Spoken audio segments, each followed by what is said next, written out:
Sa araw po na ito, ating sasagutin ang concern ng ating tagapanood. Sabi niya, itackle ko daw yung 13-month pay advance at saka yung sa GSIS na cash gift. At ito po ang kumpletong detalye patungkol po dyan. Magandang araw at magandang buhay, lalo na sa ating mga minamahal na mga senior citizens na SSS pensioners at SSS members. Sa araw po na ito ay pag-uusapan po natin ang Easter bonus para sa mga SSS at GSIS pensioners. So ngayon po maa-advance po ang 13-month pay at saka cash gift. Pero alamin muna natin ang important announcement at details sa balitang ito na sa gayon po mas klaro sa atin para hindi po tayo mag-comment dyan sa baba na fake news na naman ito, ano bang mga pakulong ito. Makinig po tayo una na sa gayon po makuha po ninyo ang punto ng video kong ito. Actually, hindi po ito gawa-gawa dahil ito po ay naisabalita po. Sabi dito sa headline, Lawmakers proposes Easter emergency bonus for SSS and GSIS pensioners. Ano ba ang ibig sabihin nito? Let me explain something. Ayon sa SSS GSIS Pensionado Party List Representative Rolando Ledesma Makasait noong Monday, siya ng immediate release sa Easter emergency bonus to cushion sa impact po ng pagtaas ng presyo sa mga pensioners ng SSS at GSIS.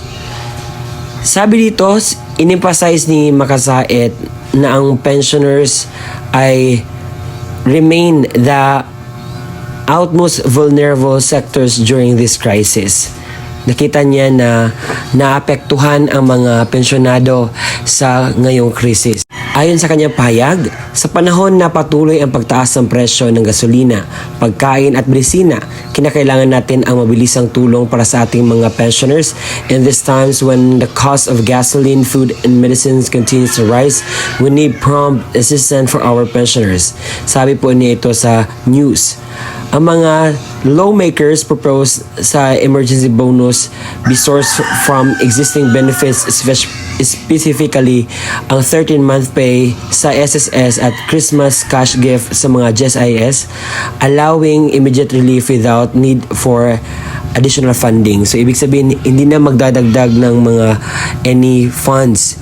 Ibig sabihin, meron silang mga gagawing mga paraan para po makakatulong sa mga SSS pensioners at GSIS pensioners para hindi po sila grabe yung apekto sa krisis. Dagdag pa niya, as the former president of both GSIS and SSS, alam niya na there will be no effect on the fund life of the institution if we release it now. Kung magbigay daw sila ng cash gift at saka yung 13-month pay ng mga pensioners, wala daw problema kung gusto talaga lang ibibigay ngayon kung ma-approve itong plano nilang Easter emergency bonus. Makasait stress that the measure is a timely and practical intervention para mabigyan po ng immediate assistance ang mga retirees na nagdepende primarily sa kanilang mga pensyon. There is no need to delay this any further. This not require any action from Malacanang or Congress. This respective board of SSS and GSIS already authority to approve and release benefit immediately, sabi po ni Makasait. Ano ba ang punot dulo ng aking sinasabi? Ganito po yun.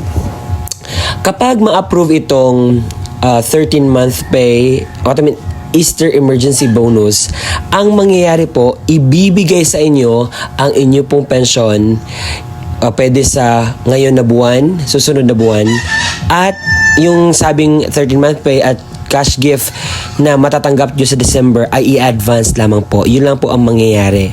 At kapag na-approve po ito, ma-advance at wala na po kayong tatanggapin by December. So, ibig sabihin, ibinigay na in advance. So, kung kayo, sang-ayon ba kayo sa ganitong balita? Pero ngayong araw po, ipaparinig ko ang interview ng sa punot dulo ng balitang ito na sa po maintindihan natin. Nananawagan ang isang party list lawmaker na magbigay ng Easter emergency bonus sa mga pensioner ng SSS at GSIS. Ayon kay SSS GSIS Pensionado Representative Rolando Macasaet, kailangan ng agarang tulong ang mga senior at retiree na pinaka-naapektuhan ng krisis. Kaugnay ng balitang yan, makakausap natin sa ating programa, Congressman Rolando Macasaet. Good evening, sir. Good evening, Kong. Ma'am. Good evening, Ma'am Maricar. How are you po? I'm good, sir. How are you po? I'm great. Ako magandang gabi po sa mga tikapakinig sa inyo. Okay, Kong. Magkano po ang matatanggap ng mga pensioners kung sakaling aprobahan po ang inyong panukala?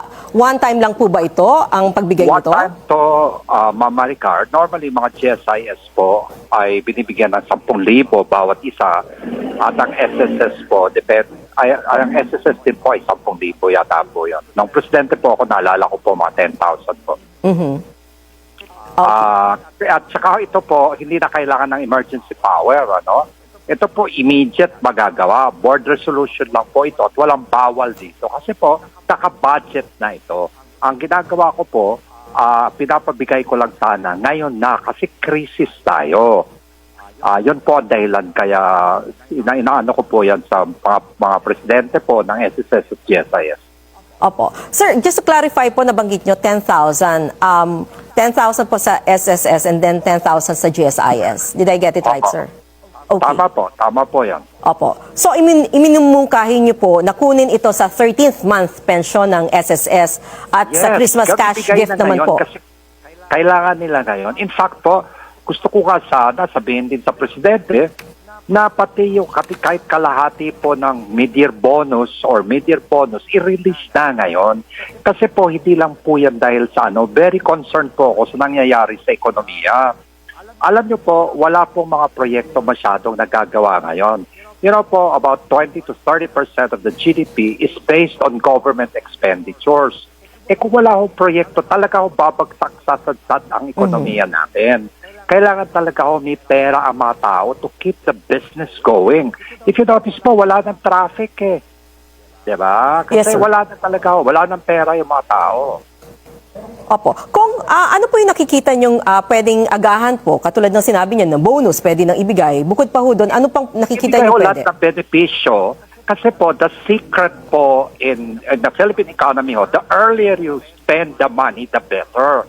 Now, yung mga government expenditures on infrastructure, 19 na ako dahil ito mga corruption na ginawa nila dati, nagkakaproblema tayo sa mga construction projects natin, di ba? Wala pong construction, maraming nawawala ng trabaho. Pinaka-importante ho talaga na we front-load all the expenses. So, naka-budget na ho yung mid-year bonus, naka-budget na po yung Christmas bonus. Unahan na yung mid-year bonus, i-release na ngayon pa lang.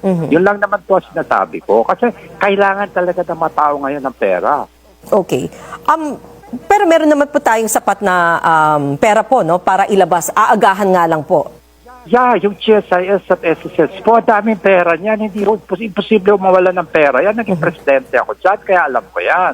And Now, would- yung yes, sir. national government din ho, may pera din po kasi wala hong infrastructure din, naka-budget din po yan. Unahan na yung pag-release. Yes, sir. Diba? Yes, sir. Would you have any idea as to how much it would amount to in total po? Sa SSS po, siguro ang Christmas bonus po, there are about 3.5 million pensioners. That's only 3 billion pesos. That's kayang-kaya po ng SSS yan. Yung GSIS, mga 2 billion. Kayang-kaya ng GSIS bayaran lahat yan. So, our suggestion ko po, i-release na nila yan. Ang hindi ko lang alam po kung magkano yung mga mid-year bonuses. Kailangan ibigay na rin yan. At saka po, naniniwala po ako yung sinabi ni Senator Amy na dapat yung SSS at GSIS pwede rin isuspindi muna yung koleksyon. Kasi po, malaki po yan, lalaki ang take-home ng mga empleyado. Tulad kayo po, you're contributing about 5% of your monthly salary to SSS. Kahit maputol po yung kontribusyon nyo, say 3 months, wala yung epekto yon sa pension ninyo. Basta umabot lang ko kayo ng 120 months, may pension pa rin po kayo. Kaya po, tama yung sinabi ni Senator Amy, isuspindi muna ng SSS at GSIS yung koleksyon ng mga premiums. It will also help po yung mga employers na hindi muna sila mag-ano kasi hirap na talaga yung taong bayan. Yan lang naman po sa akin. At ito po, hindi kailangan ng emergency power. Verbal instruction lang ho ito ni Presidente or kahit po hindi utos ng Presidente. Ang Presidente lang ng SSS at GSIS with the approval of the board, pwedeng gawin po yan. So hindi kailangan ng emergency powers. You have to think not outside of the box, Ma'am Maricar. Yes, sir. In this crisis times, you have to think without the box. Yun ang sinasabi ko. Nagtataka naman ako, bakit pa ba kailangan ng emergency powers? Now, tama yung ginawa, no? Kasi nga ito yung excise tax, diba, tinanggal.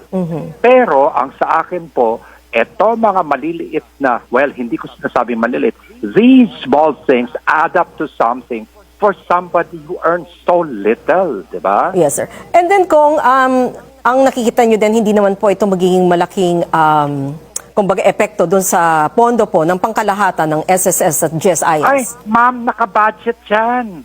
Hindi ho, kahit one day, walang epekto sa fund life ng SSS at GSIS. Kahit isang araw, walang epekto. Kasi po, inirelease talaga yan eh. Nakabudget na Okay. po yan eh. Okay, sir. Diba?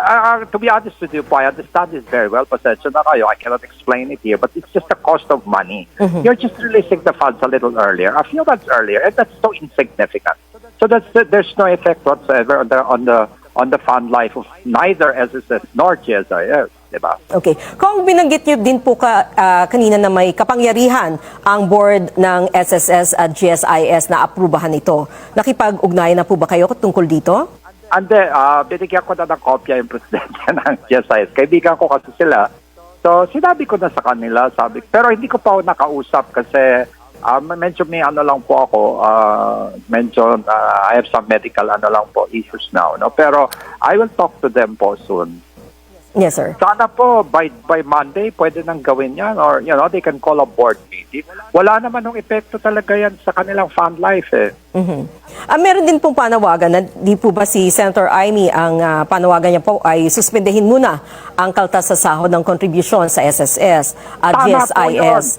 Ang iba Tama po yun. Yes, sir. Kasi po, halimbawa po, ang empleyado ng gobyerno, 9% or 9%, 9% of his salary is deducted for GSIS contributions. Can you imagine po, if you receive a salary, say, of 40,000, 3,600 po, dinideduct sa sweldo nyo, buwan-buwan, para sa GSIS yun. Isipin nyo kung hindi nyo i-deduct yun, kahit 3 months lang, or 6 months while there is a crisis, lalaki po ang take-home ninyo. Kailangan ho yan, walang epekto, halos ang epekto po sa pensyon ay very insignificant po. I'll be honest with you po, siguro the effect po is 0.001%.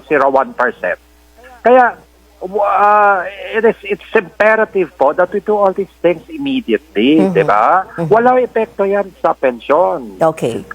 Kayo po, empleyado kayo po dyan sa bilyonaryo. Kayo po, if your salary is say 50,000 po, and then you contribute po about 2,000. 5% of your salary is your personal contribution. Now, 5% of 50,000 is 2,500. Malaking bagay po na for the meantime while you're adjusting, lumalaki yung take-home nyo muna. Just to tide you over so that you can adjust appropriately. Isipin nyo yung gasolina, yung mga presyo po ng bilihin. Grabe po ang padakyat, Okay. diba? Kung meron din panawagan yung iba na kung let's say itigil po yung suspendehin muna po yung doon sa SSS, pwedeng ikargo muna ng mga mayayamang negosyante para lang wala daw, hindi naman maputol. Is that feasible, sir? I don't wanna impose that, I cannot impose that because I'm sure apektado rin sila. Ang sa akin po, pinaka-importante, isuspindi muna, pati yung employer, hindi muna magko-contribute. Total mga 3 months lang naman. Ang epekto po sa pension niya, 3 to 6 months lang, ay napakaliit. Diba? Ituloy na lang nila. Kasi po, sa SSS at GSIS, naging presidente po ako niyan, kahit putulin nyo ng 3 months, 6 months, kahit 10 years ituloy nyo lang after that, pwede. So pag putol niya, hindi ibig sabihin mawawala na kayo ng pensyon. Basta umabot lang ko kayo ng 15 years sa GSIS, umabot lang ko kayo ng 10 years sa SSS, magkaka-pension din po kayo. Kaya okay lang po yung ginagawa na gano'n, na hindi ko kailangan ng presidential approval yan. Okay. Board lang po yan ng GSIS at SSS. Okay, Yun ang ibig sabihin. Kopo. May iba pa po ba kayong nakikitang hakbang para maprotektahan ang mga senior at pensyonado sa patuloy na pagtaas ng gastusin? Gusto ko talaga sana all government employees, all ha, teachers, ito ba nagtatrabaho sa DNR, DAR, Department of Health, dapat yan, bigyan na rin ng Christmas bonus yan.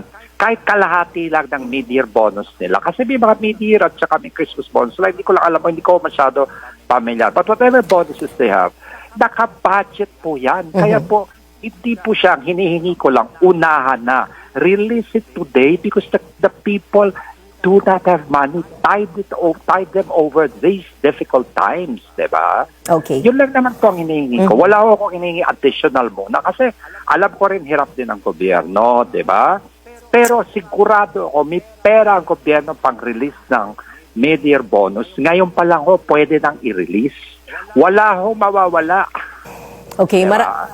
okay sir, on that note, siguro we can end muna po. Pero alam ko pong marami pa po tayong tatalakayin Marami pa po akong tungkol isip dito. na pwede nating emergency po na pwede nating gawin. Tulungan ka agad na wala nang kailangan ng batas. Okay. Kahit verbal instructions ni Pangulong Marcos, pwedeng gawin. Okay. Diba? Okay. Maraming salamat po, Congressman Rolando Makasayan. Thank you, Ma'am Maricar. Salamat. Maraming. I hope po na clear po sa inyong end ang balitang ito. God bless.